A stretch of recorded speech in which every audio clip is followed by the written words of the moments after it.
you can even watch back. Giving players all the props or put them on blast. We don't give no hot takes, only talk facts. We're giving all our devotion, riding high on this wave of emotion. Going all out, yeah, cause this is our time. No, ain't no stopping us till we reach the finish line. All in, we came here to win. We're gonna give everything. S-I-C-K on the run. S-I-C-K, sick, sick. On fire, we're ready to fight. We'll bring the house down tonight. S-I-C-K on the run. S-I-C-K, sick, sick. Play it on the car ride, play it when you lounge. X and O, you know that we can hold it down. Shout out to my man Sammy, got it off the ground. And to all the listeners tuned in right now, got debates, analysis, and speculation. This is sports talk for the new generation. You know where to find us, got a reputation. Sick podcast, your #1 sports destination. Giving all our devotion, riding high on this wave of emotion. Going all out, yeah, cause this is our time.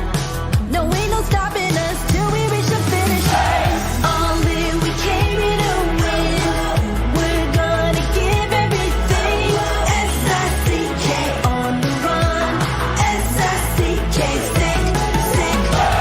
On fire, we're ready to fight. We'll bring the house down tonight. S-I-C-K on the run. S-I-C-K, sick, sick. S-I-C-K, it's the sickest podcast. Tune in for the audio, or you can even watch back. Giving players all the props or put them on blast. We don't give no hot takes, only talk back. S-I-C-K, S-I-C-K, S-I-C-K, S-I-C-K, S-I-C-K, S-I-C-K, S-I-C-K. All in, we came here to win. We're gonna give everything. S-I-C-K on the run. S-I-C-K, sick, sick. S-I-C-K, it's the sickest podcast. Tune in for the audio, or you can even watch back. Giving players all the props or put them on blast. We don't give no hot takes, only talk facts. We're giving all our devotion, riding high on this wave of emotion. Going all out, yeah, cause this is our time. No, ain't no stopping us till we reach the finish line. All in, we came here to win. We're gonna give everything. S-I-C-K on the run. S-I-C-K, sick, sick. On fire, we're ready to fight. We'll bring the house down tonight. S-I-C-K on the run. S-I-C-K, sick, sick. Play it on the car ride, play it when you lounge. X and O, you know that we can hold it down. Shout out to my man Sammy, got it off the ground. And to all the listeners tuned in right now, got debates, analysis, and speculation. This is sports talk for the new generation. You know where to find us, got a reputation. Sick podcast, your #1 sports destination. Giving all our devotion, riding high on this wave of emotion. Going all out, yeah, cause this is our time. No, ain't no stopping us till we reach the finish line. All in, we came here to win. We're gonna give everything. S-I-C-K on the run. S-I-C-K, sick, sick. On fire, we're ready to fight. We'll bring the house down tonight. S-I-C-K on the run. S-I-C-K, sick, sick. S-I-C-K, it's the sickest podcast. Tune in for the audio, or you can even watch back. Giving players all the props or put them on blast. We don't give no hot takes, only talk back. S-I-C-K, S-I-C-K, S-I-C-K, S-I-C-K, S-I-C-K. S-I-C-K. Turn up your volume. Because you're about to listen to The Sick Podcast. With Tony Marinaro. 55 seconds left in the penalty, a minute and 27 seconds left in regulation time. Boston 4, Montreal 3. Lafleur coming out rather gingerly on the right side. He gives it into Lemaire, back to Lafleur. Oh! The sickest Montreal Canadiens podcast. You're in the ball! Sports entertainment like no other. Rejoint, on lui fait perdre la rondelle, une passe devant. Et c'est le dégagement et ce sera la victoire des Canadiens. Stanley pour les Canadiens, le 23e de l'histoire. You found the dogs! John, you found the dogs!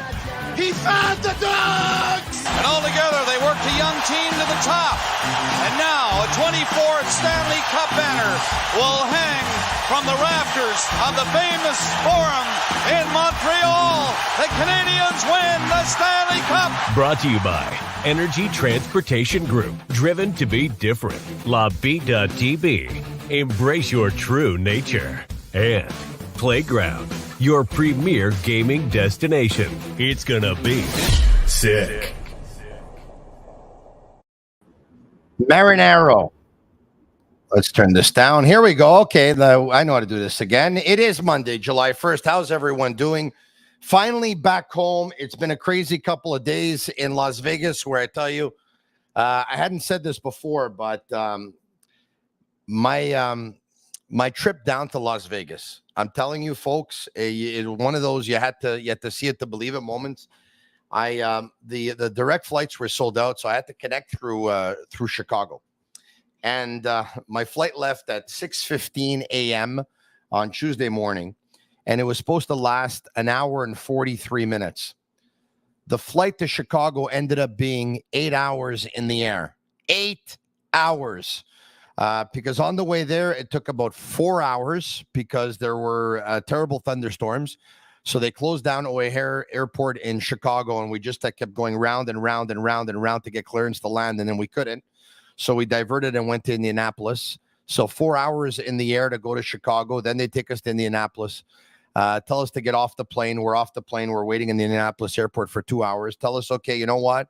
We got clearance. We could send you back out to Chicago again. Indianapolis to Chicago is supposed to be a 40-minute flight. It took another 4 hours because of the storms. We couldn't go from point A to point B. We had to take the long way around. So that was 8 hours in the air to go to Chicago, 2 hours in Indianapolis. And then because they insisted on taking my carry-on, which I told them, please don't, because I had my laptop and our mixer board and our microphones and our headphones and all of our podcast equipment. And they said that they had to because they had no room on the plane. And then when I got on the plane, there was plenty of room on the plane. Because they insisted on taking all of that, even though our connecting flight was postponed, I ended up missing it because the time it took me for them to give me my luggage, I missed my connecting flight. And then they wanted to put me, Shane, and my son on a flight that was going to go from Chicago to Washington, another one from Washington to Houston, another one from Houston to Vegas, and arrive in Vegas at around midnight Vegas time, which would have been 3 o'clock in the morning Montreal time, which would have been a pretty long day because I left for the airport at 3:45 earlier that morning.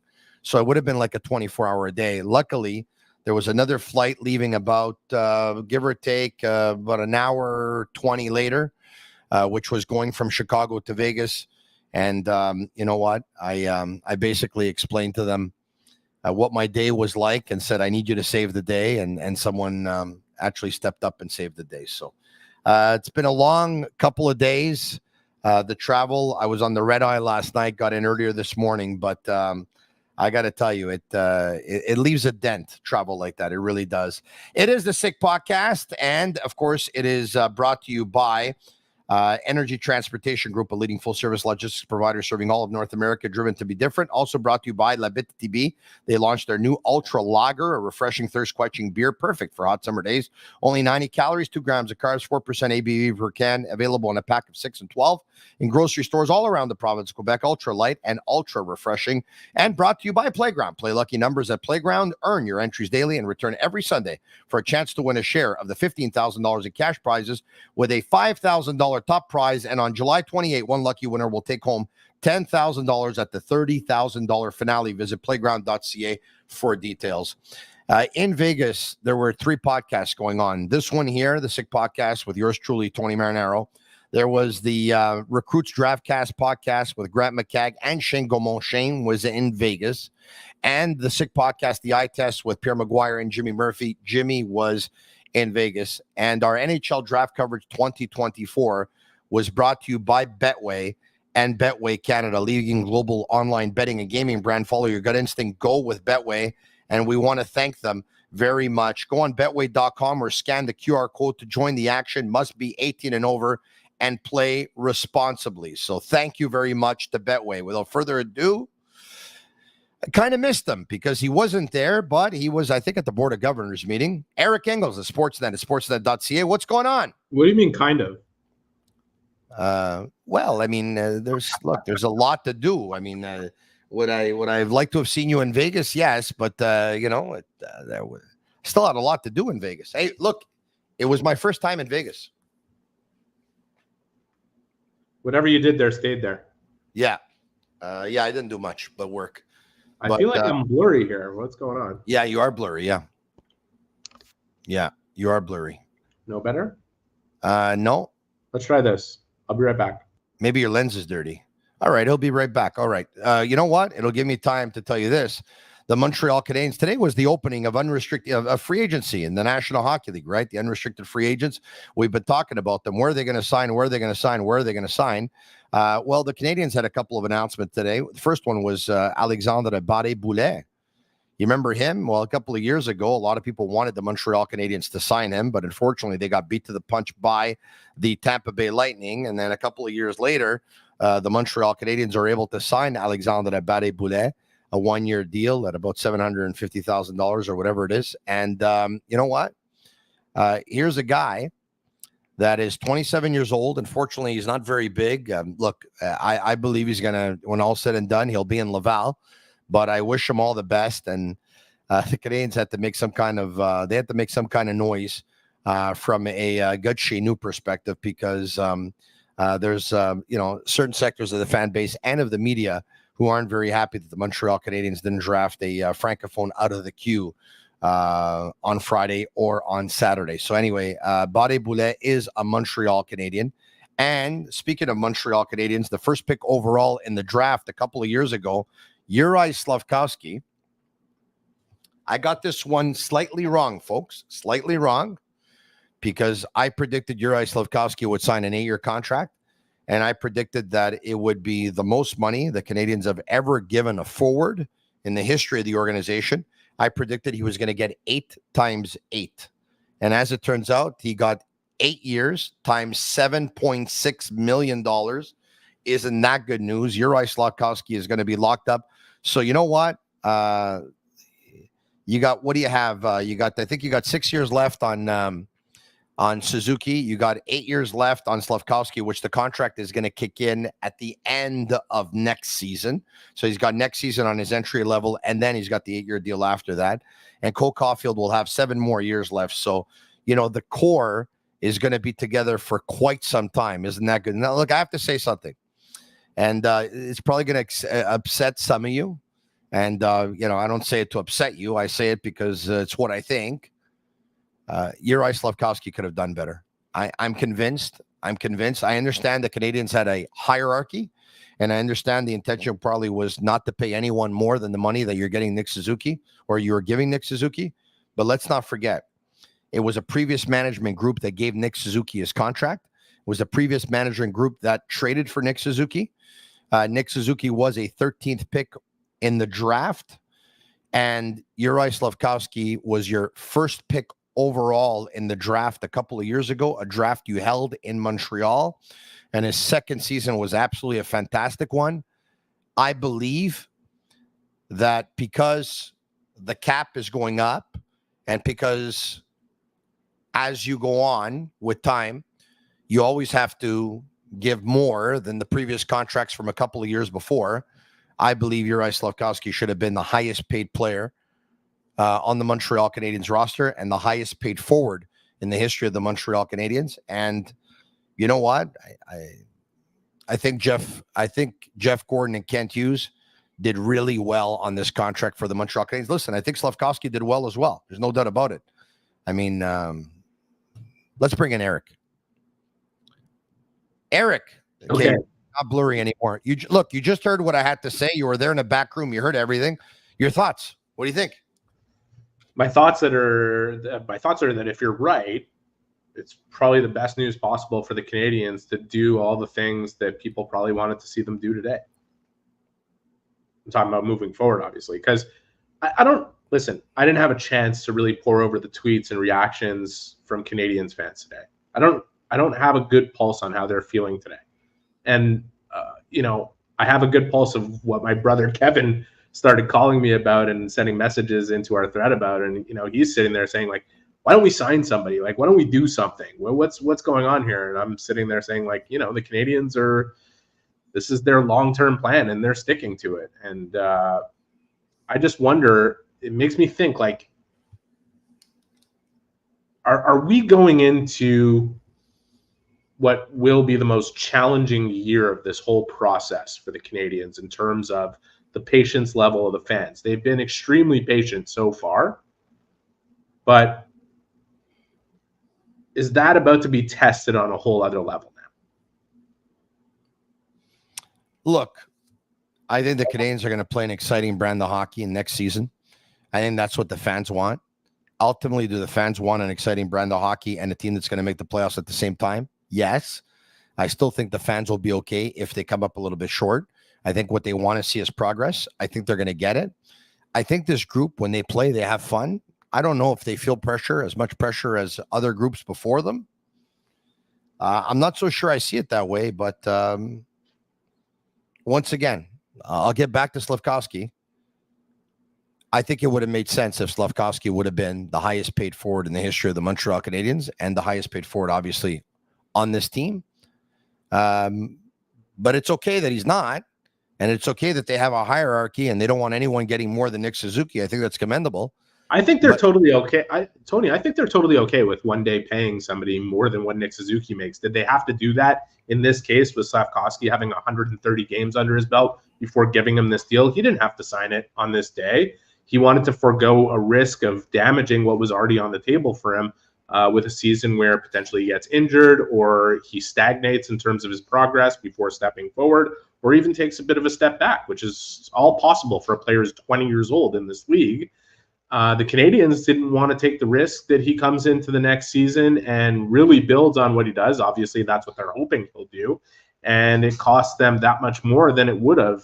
And he definitely would have been the highest paid Montreal Canadiens forward of all time if all those things came true and they're sitting there next year. And when you said what you said, and I responded by saying that, like, this might be the best, like, thing that could have happened for them, that it ended up where it is right now with Slafkovsky making $950,000 next year, and then a number that's under Caulfield and Suzuki as a younger player than both of them, and under contract for 8 more years, and buying up his prime in 4 years of unrestricted free agency.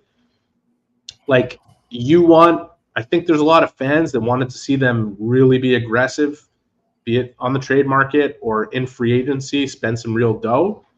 You think about what'll be available and the flexibility that Ken Hughes, and I just finished writing about this at Sportsnet, which should be out soon.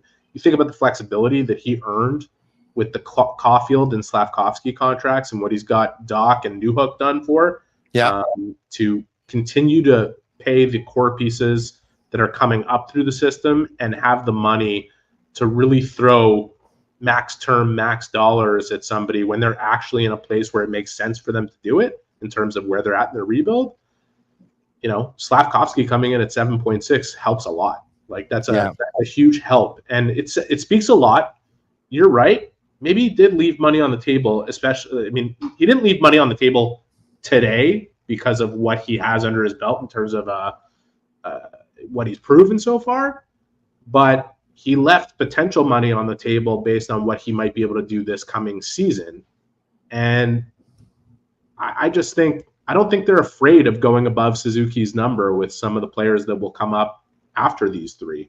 It's an interesting time for them right now. Yeah, by the way, folks, of course, once again, unrestricted free agency in the National Hockey League. Yesterday, there was talk, I think it was Frank Saravalli who put it out there, that the Canadiens showed some interest in Patrick Kane, who played last season with the Detroit Red Wings. Well, Patrick Kane was signed, of course, to a 1-year deal at $4 million with the Red Wings, and he can make a lot more than that if he's able to attain certain bonuses. Sam Reinhart, who scored a ton of goals, I think he scored 57 in the regular season. He signs an 8-year deal with the Florida Panthers for $69 million, a cap hit of $8.63 million. Jake Gensel signs a 7-year deal at a cap hit of $9 million per season with the Tampa Bay Lightning. There were some contracts today. Defenseman Chris Tanev, a 6-year deal at $4.5 million per season with the Toronto Maple Leafs. Tyler Bertuzzi signs a 4-year deal at $5.5 million per season with Chicago.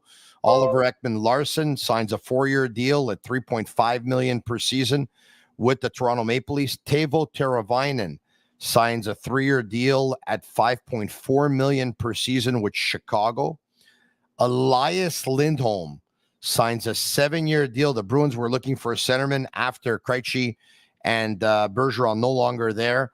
A 7-year deal at $7.75 million per season. They also signed a defenseman who, based on his height and his size, will remind a lot of people of Zdeno Chara, but I think the comparison will end there. Nikita Zadorov, a 6-year deal at $5 million per season.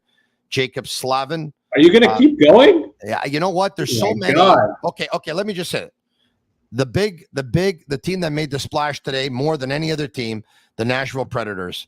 Brady Shea, Steven Stamkos, Jonathan Marchessault. They're all under contract. Marchessault, a 5-year deal at $5.5 million per season. Stamkos, a 4-year deal at $8 million per season. What do you think of what Nashville did? Some people say that the teams that end up winning free agency on July 1st are the teams that actually don't do anything. How do you see it?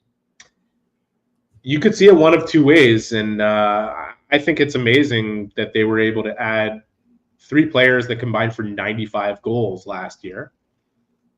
I think you add them to Philip Forsberg, Roman Josi, and UC Saros. You really have an older but pretty exciting core of players that can push them to another level.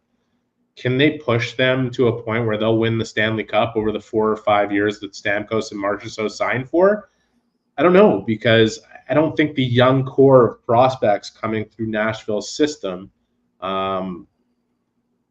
gives them kind of what you need in order to compete for it year after year. So did you hear Jonathan Marchessault saying that he was close to the Canadiens, but ultimately Nashville was a better fit? Yeah, he was close if the Canadiens were willing to give him 5 years and probably pay him more money than Nashville was willing to do. I think Montreal had more money to throw at him on a 2 or 3 year deal than he signed for as an AAB. But ultimately, when you're 34 years old and you're offered 5 years in a place like Nashville where there is no state tax, and Steven Stamkos is signing right before you put your name on the dotted line, and they have the pieces like I just talked about, it gives you the idea that over the 1 or 2 years that'll look better than the last 3 of your deal, and you're still the type of player that looks closer to the one who scored 42 goals this past year, you're thinking your chances are better. I also saw Marchessault's comments that he has to consider what it is to be a Quebecois in Montreal, have his name splashed across the newspapers every day, and have his kids be old enough to understand what's being said about him and whether or not that could affect them going to school. These are all logical, normal conclusions to come by. I don't think he chose Nashville over Montreal because it's Nashville and Montreal's Montreal. He chose what is ultimately the best deal for his future, and the one that the Canadiens didn't have on the table for him, which is why Ken Hughes said what he said today, right? It's why he mentioned him by name. He wanted to address those comments to say, hey, it's not like we tried and we completely struck out with him. We didn't go into it offering what would have essentially had him sign, So Eric, I'll never hold it against Jonathan Marchessault or any other player for signing the bigger contract of the two, the more term and the more money. However, you know what? I say what I have to say, and I'm going to say it right now, okay?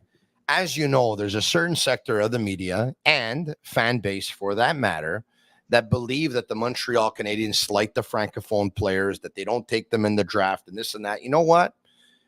it's probably true that they don't take a lot of them in the draft. It's also true that out of the 225 players that were selected, by the way, that only 15 came out of the queue. That's also true. It's also true that there were none that were drafted in round number 7, number 8, or number 9. Okay, but I'm going to tell you this though. All we hear about, give the chance to the kids from here, the kids from here, the kids from here, the kids from here. We saw this with Danny Briere back in the day, and we saw it again with Jonathan Marchessault. The Canadiens wanted these guys. They didn't want to come. Briere ended up coming when he had no other deal on the table. But when he did have a deal on the table from the Philadelphia Flyers, he chose that one instead, if you remember. A lot of Quebec-born players, they use the Canadiens as leverage when negotiating their next contract to basically bring up the salary. I think if a 5-year deal was on the table for Jonathan Marchessault in Montreal, he would have signed here. I understand, but I think Hughes was alluding to that also. And that's fine. But as much as, once again, I'm not going to blame him for taking more term and more money. If the Quebec-born player wanted to play here as bad as they do, and he already has a cup and he's already made a ton of money, 1 year more in a contract, $4, $5, $6 million more. Look, it's not money to spit at, right? I would take it too. But this whole, I think you're right. They take undeserved heat on that front. I don't expect that to change. I have a question myself, and I know, like I said, I mentioned my brother Kevin before. I think he would have been very happy if they signed Marchessault for 5 years here. Hi to Kevin. And thrown a bag at him also. Yeah. Do you think in general Canadiens fans would have been happy about that deal? Do you think they would have felt that was the right thing to do? A certain sector of the media would have been very happy with the deal, and they would have tried to sell it to the fan base that it was a great deal because he's a great player and because of X, Y, Z reason. I'm going to tell you this. Obviously, I don't have a bad thing to say about Jonathan Marchessault. He's a really good hockey player. I mean, the guy won the Conn Smythe a couple of years ago when his team won the Stanley Cup, and he's a 40-goal scorer. I mean, we're talking about a player here who has defied all odds, overcome everything. I have huge respect for this player. But Jonathan Marchessault, given his age and his size and where the Canadiens are right now, it was not a fit. I'm not going to tell you that if they would have signed him, they would have been strictly a PR move because he's obviously a great hockey player and they wouldn't have. But it was not a fit. And I've said this before. You got Suzuki at 5'11", you got Newhook at 5'11", and you got Gallagher at 5'9", you got Raphael Harvey-Pinard at 5'9", and you got Lane Hudson at 5'9", you got Cole Caulfield at 5'7". You're going to have Jonathan Marchessault? I mean, where are you winning the cup here? In China or what? What's the story here? I love the player, and if they had ended up with him for 2 years, I think it would have been an absolute coup. Even 3 years, it's something I think they would have digested. But one thing this management group is very careful of, and something that I've spoken about on numerous occasions with you, is getting to a point of this rebuild where they're at right now and taking the type of misstep that can really knock at their long-term plan. And they don't need to look far for evidence of how dangerous that is at this stage. They can look to Ottawa. They can look to Buffalo. They can look at every other team that thought, okay, we're getting there, and what if we could do this? And okay, it'll be good for a couple of years, but we know it won't be good for the next 3 years. But we owe it to our players and we owe it to the fans. And this team has made one promise. This management group has made one promise since they took over, that they were going to build a team that could contend for a Stanley Cup year over year, and that they would not try to accelerate making the playoffs just to do that. That if they could accelerate and make the playoffs without affecting that long-term plan, they would pursue any avenue to do that, which is why they even had a conversation with Jonathan Marchessault. But let's judge them.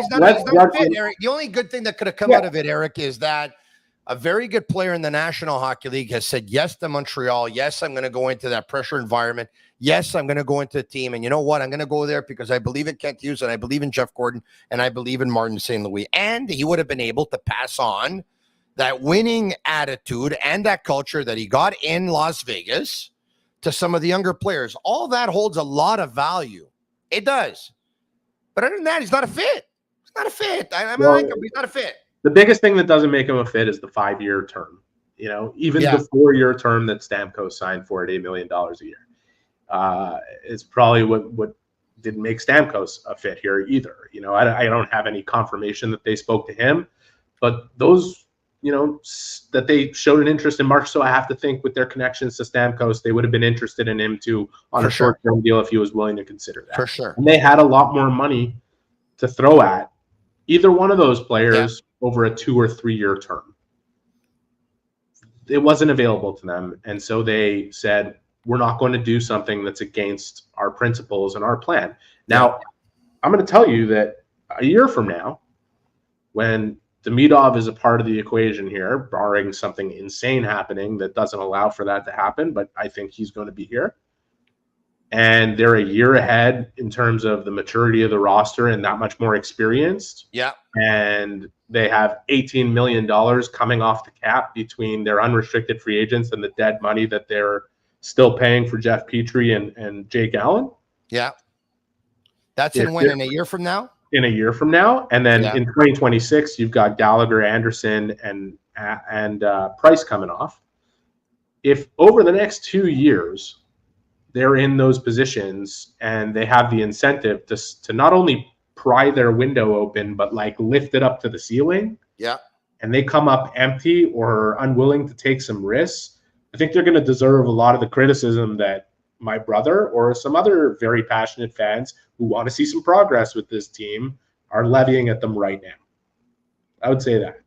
All right. Okay. So you know what? I'm going to say this. I think the Canadiens were a big winner today. And I know a lot of members of the fan base don't see it. And I know they look at the East and they say, you know what? There's teams that got better and this and that. There's teams that put themselves in cap trouble today. Joel Edmondson, nice guy. Los Angeles Kings, what are you doing? What are you doing? His back shot. He can't move anymore. What are you doing? I don't know. There's no way that deal's – I love Eddie also. There's no way that deal is going to look good. And it has the potential to not look good in year one. I mean, that's where things are at with him. And I think he can still provide value. Pardon me. I think you said Gallagher's off the books in 26. It's 26, 27. He's off the books. 27. Yeah, correct. Yeah. Okay. Yeah. Anyways. Where now I'm getting. Yeah, 24, 25, he's got a year. And then 25, 26, he's got another. And 26, 27, he's got that third one. So that's when 26, 27, Gallagher's off the books and Josh Anderson's off the books. Yeah, that's correct. Yeah. That's and once again, it's going to facilitate a lot of things there. But I think the Canadiens are a big winner today. I think they're a big winner. They got Juraj Slafkovsky for $7.6 million. And by the way, a lot of people are saying, you know what? It's too early. It's too this. It's too that. What he did, it doesn't lie, man. You're not a first overall by fluke. Stop. Don't worry, man. The guy's been very good at every level that he's ever played at. He's going to deserve the contract. There's no problem. You got shoemakers making $5.5 million in the National Hockey League nowadays. You're not going to give Juraj Slafkovsky 7.6. Average players are making 4.5. Average. This guy's going to be one of the best power forwards in the game. Anyway, okay. So, but I want to get back to Marchessault. Members of the media, and you know who you are, and you give it to the Canadiens for not drafting the kid to chez nous. And you know what? Sometimes you're right. Mind you, I don't think you should make a language game out of this. I think, you know what? Winning the Stanley Cup should be the most important thing.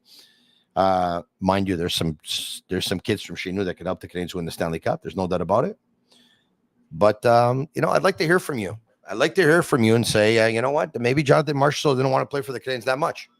The extra year and the money and the taxes was more important to him than actually putting on 2 years. That jersey of the Bleu Blanc Rouge.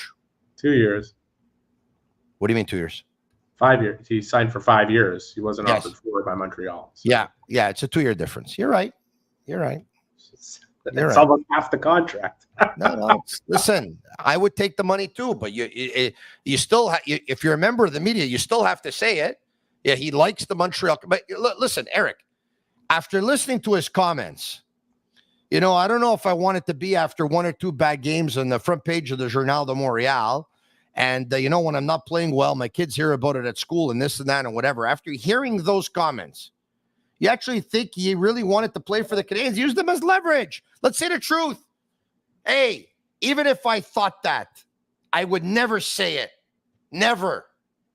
He said it. You don't want to play for the Canadiens. Stop. They don't want to play. You want to know when they want to play? Yeah. They want to play here when they're at their end of their careers and nobody else wants it. Then they want to play. Danny Briere, the first time around, they don't want to play here. He same thing. He didn't want any of the kids at school and this and that and all that stuff. He took the $56 million from Philadelphia. When that contract was over and nobody else was interested, he came to play for the Canadiens. I always wanted to play for the Montreal Canadiens. Come on, man. Let's stop. Hey, Alex Burrows, my buddy Renaud Lavoie of TVA Sport, let us know earlier today that Alex Burrows won't be back with the Canadiens coaching staff. His decision, not the team decision, wanted to spend more time with his family. He'll normally stay in the organization in another position. Okay. And being a coach or an assistant coach in the National Hockey League definitely does take up a lot of family time. There's no doubt about that. And we wish Alex all the best in whatever role that he's going to be able to continue with. But I'm going to ask you this, though. You surprised that this comes out July 1st? The season ends April 13 or April 14. I think you think about the coaches that were available for new contracts. So Trevor Letowski, Eric Raymond, goaltending coach, and Alex Burrows. So Robida, who came in a year later, still has another year, I think, on his deal. Okay. Maybe 2, but I have to look into it. But obviously, you look at all the order of business in the offseason. Yeah. That was lower down the priority list. So it's possible that these contracts got sorted out very recently, like potentially even today. I have no idea, because Kent Hughes, I had to ask him like at the last second of the press conference, can you just confirm when you said that the other two guys, Raymond and Letowski, will be back? Does that mean that they re-upped, that they signed? And he said, yes. We didn't release that yet. I thought so I'm not like totally shocked. I have it on good information. They signed several weeks ago. Yeah. Okay. So there you go. So I think it came out because those were still unanswered questions, and maybe Renaud decided to poke around on it today. Yeah. So Kent Hughes was asked what they're going to do with that assistant coach's job, and he said, well, Marty's going to come in, and we're going to talk to Marty. We're going to see how he wants to delegate responsibilities, and he already has a couple of assistant coaches here, see what he wants to do. I'm going to say this, okay? I'm going to say this. Sylvain Favreau, who led des Voltigeurs de Drummondville to a President's Cup in the Q, he's known as the best hockey mind in Quebec, not working for the Montreal Canadiens right now, or the best up-and-coming hockey mind. Mm-hmm. I think the Canadiens have a duty that if there's a guy who is one of the best hockey minds in the province, they need to get him in the organization. So whether it's Laval or the Montreal Canadiens, I think I've never met Sylvain Favreau before. I've seen a couple of pictures of him and seen him behind the bench and whatever. I have no connection to him whatsoever.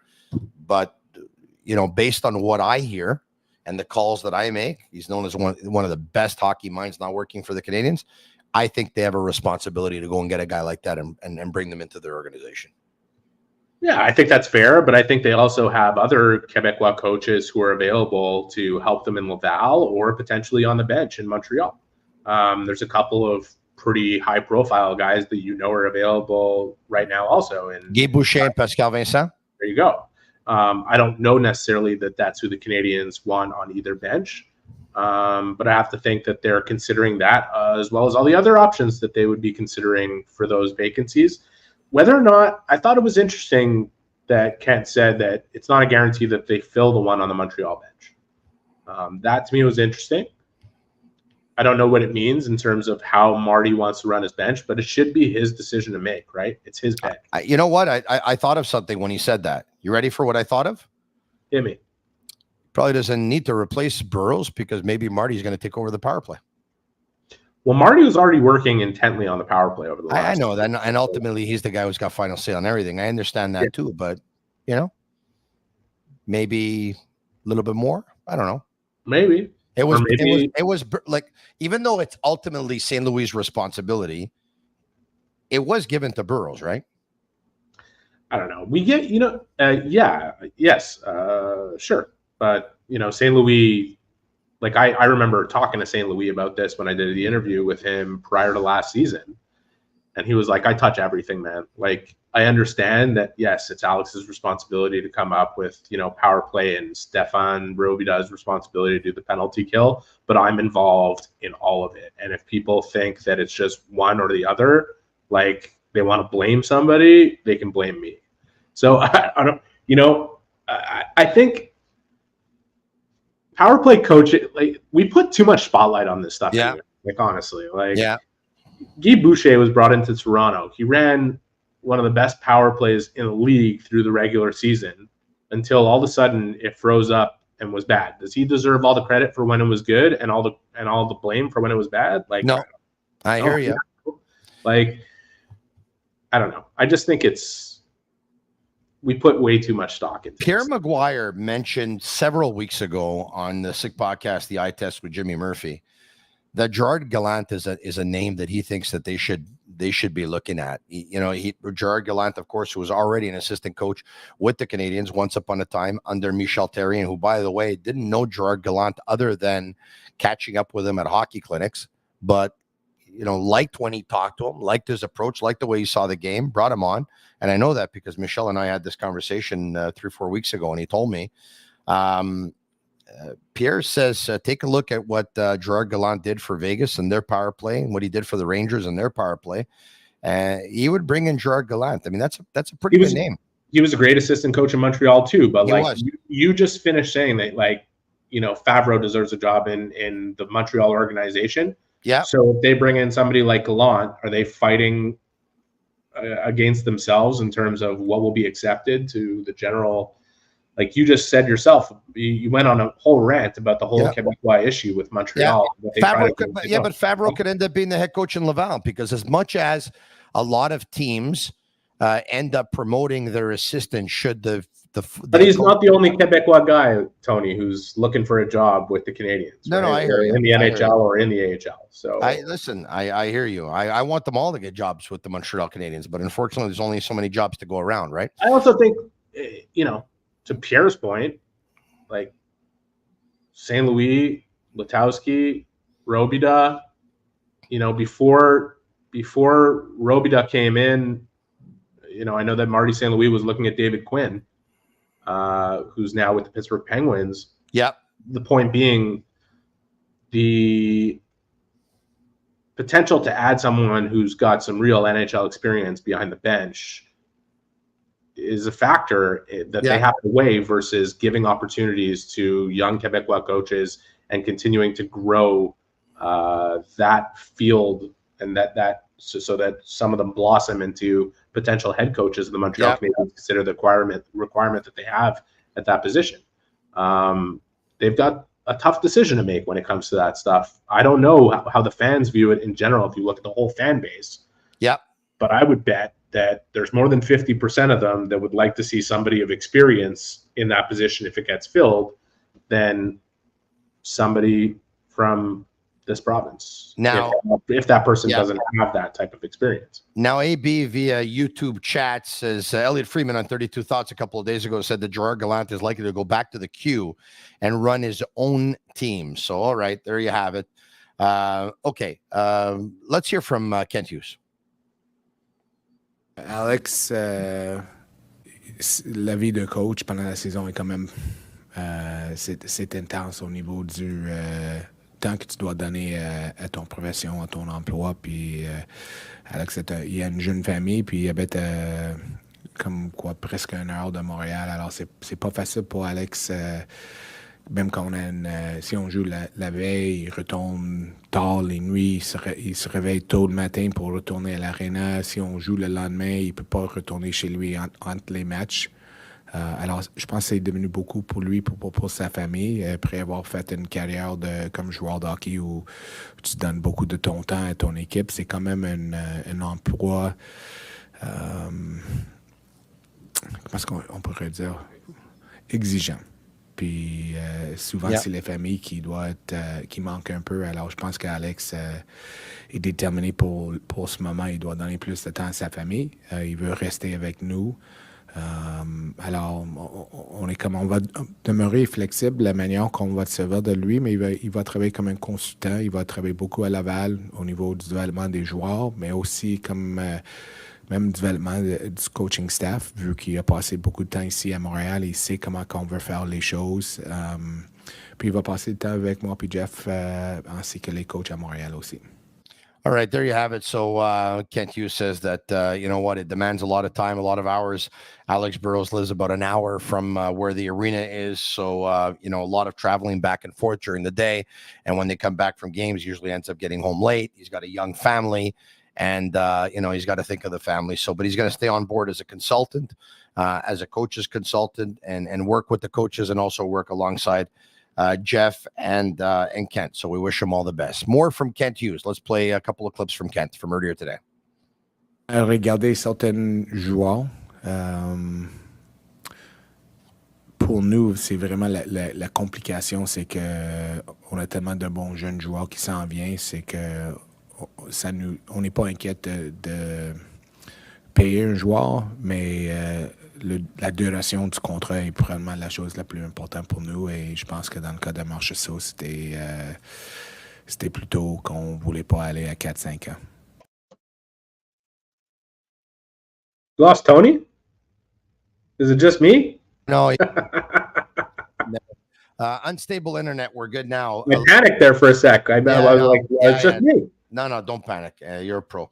But here's the deal. So Kent Hughes was responding to a question about free agency and basically said, look, we have money to give free agents. We don't have a problem signing free agents. What we have going on with our team right now is that we have so many young players all at the same time here, is that we can give the players the money, but we can't really give them the term. And in this case, we couldn't give the fourth year, or we couldn't give the fifth year. And or fifth year or fourth year. And that's why. And he brought up Marchessault. So no problem for the money, but we have to really be careful of the term, because I think, once again, when you're going through a rebuild, you got a certain window of when you're going to come out of it, type of thing. And it's all different phases. And I think they have a phase for the end of next year. And I think they have another phase for a couple of years from now. They know when they're about to turn the corner. They know who's going to come off the books and when and where they need to be at some point. And everything is calculated right now. And I got to tell you, I find that Gordon and Hughes are going up. They're going through this like very surgically, like it's surgical. And you know, I definitely understand. I'm about to ask you a question that yeah, I'm really curious what your answer will be. Mm-hmm. Where does Juraj Slafkovsky's signing rank against all the deals that were made today?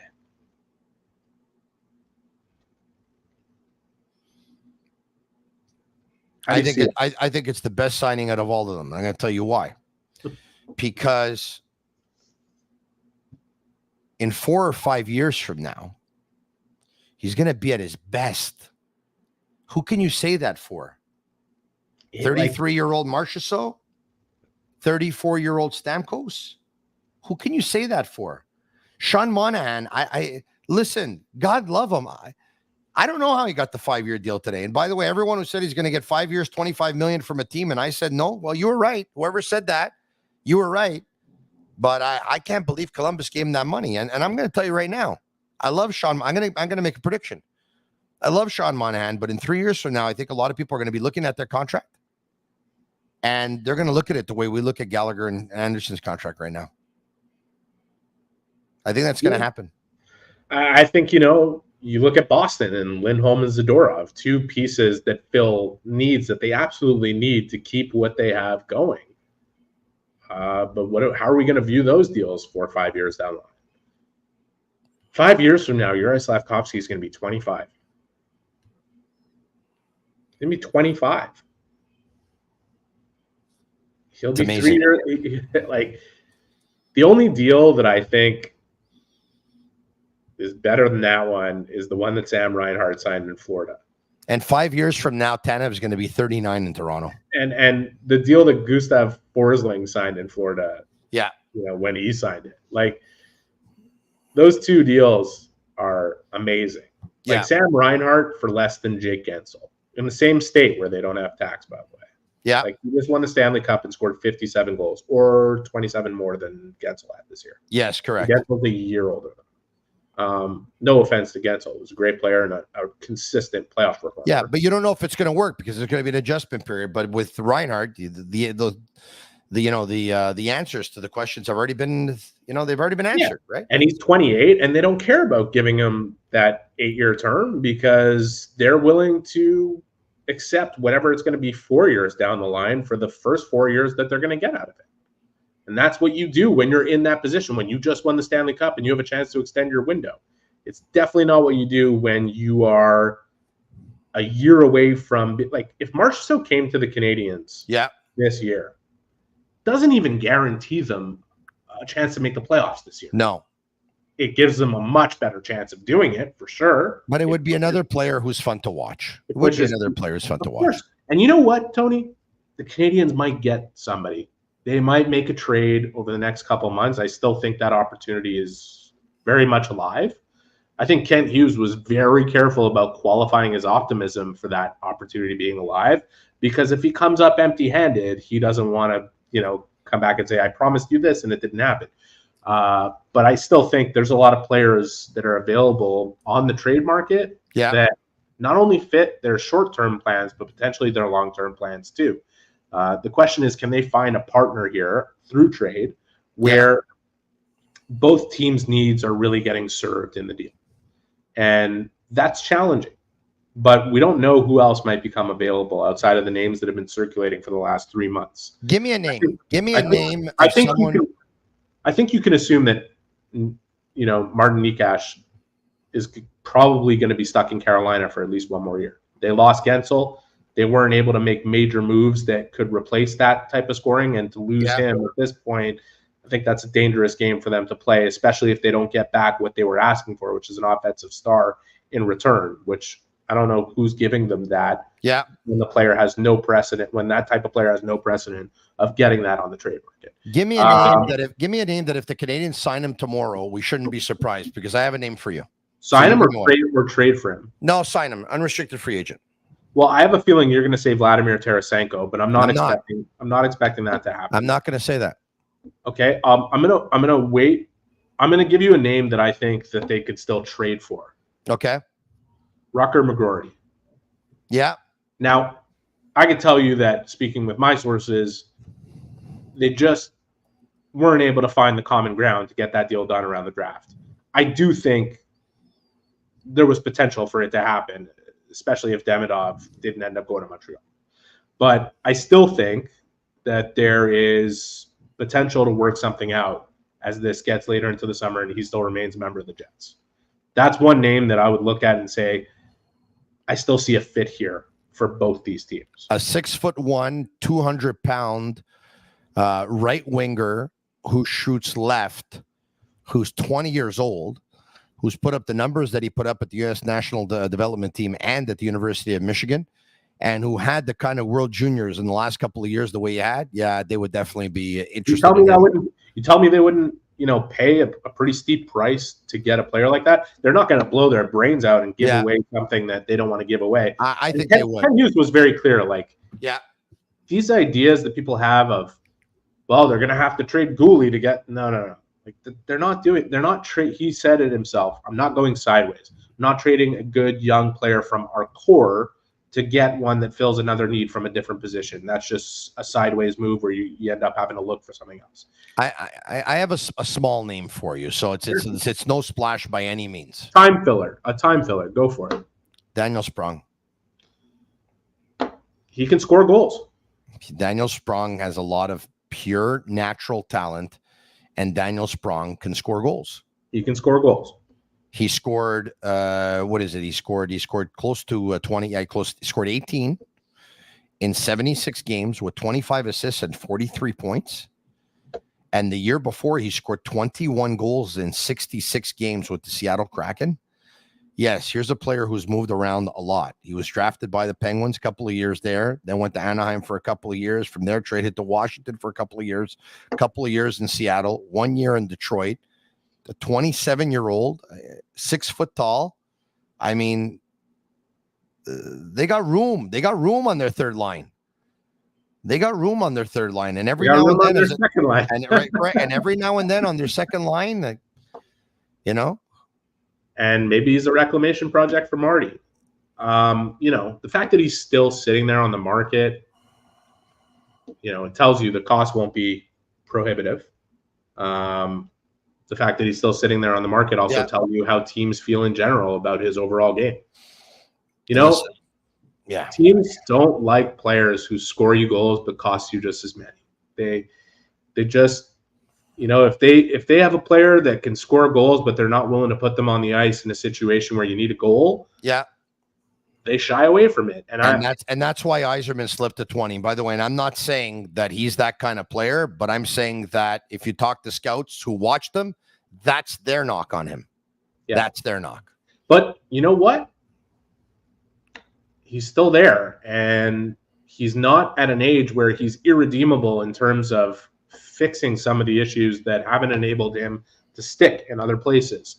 And if the Canadiens are still sitting there down the line without somebody who can help them, and they can't pull off a trade that they think makes sense for them, maybe we'll see that come to pass. In ending, what's next for Ken Hughes? Is it exploring a trade like you talked about? Is it signing a free agent, or is there something else on his agenda?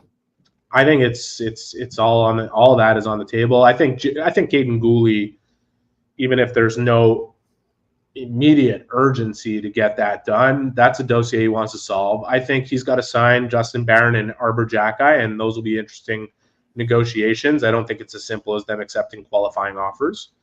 We'll see. You know, I think Ken Hughes was quite conservative in terms of not wanting to promise that some drastic change will come to the roster between now and the beginning of the season.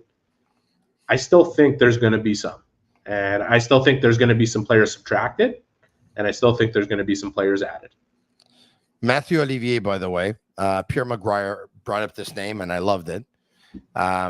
Look, I believe that role is being phased out in the National Hockey League, but at the same time, it's you know, we would have thought it would have been gone by now, and it's still there.